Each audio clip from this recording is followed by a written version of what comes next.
Good day everyone, especially to our course professor, Professor Brenda. I am Ivy Marie Andel Santos and today I will present to you my improvised electromagnet. First, what are magnets? Magnets are attract things made of steel or iron. Magnets usually have two poles, the north and the south.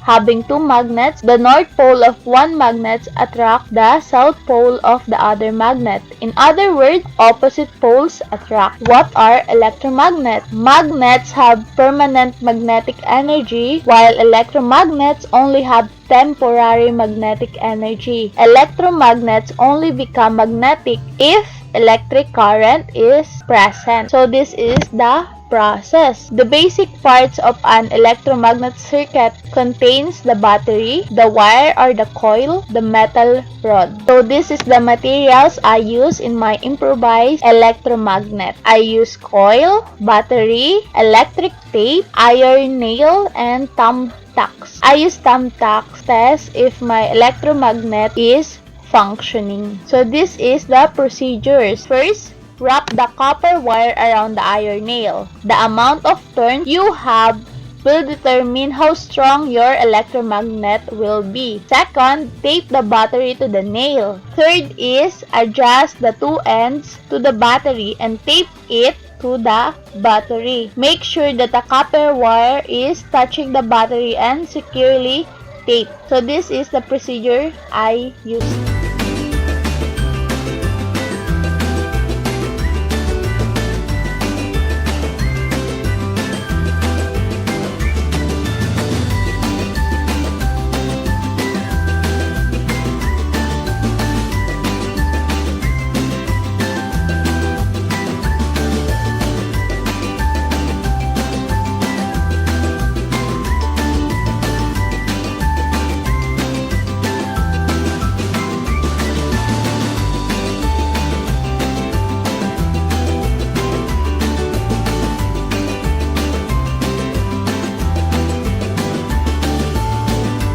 So what are the uses of electromagnets? Electromagnets are essential materials to the motors, generators, and transformers, electric bells, buzzers, speakers, headphones, metal detectors, junkyards. Indeed, electromagnet is everywhere because it is a device that sends electricity through a coil of wire to produce a magnetic field.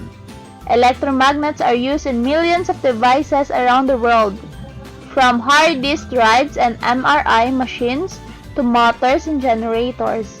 In the home, by far the most common use of electromagnets is in electric motors. Think of all those bits of electrical equipment with some kind of electric motor, like vacuum cleaners, refrigerators, washing machines, tumble dryers, food blenders, fan ovens, microwaves, dishwashers, hair dryers, and on the other hand, in the field of medicine, there is such thing like electromagnetic therapy, which uses electromagnet. It is a alternative form of medicine that aims to treat disease by applying pulse electromagnetic fields or electromagnetic radiation to the body. This type of treatment is used for a wide range of diseases such as nervous disorders, diabetes, ulcers, asthma, and treat other diseases. Look how powerful and helpful the electromagnet. It makes the appliances, it makes the equipments which are very helpful in our everyday lives. And we knew it very well. These listed are just some of the examples, and I know we know a lot more which uses electromagnet. It is nice doing this activity. I hope you learned something, and that's the end of my presentation. Thank you everyone.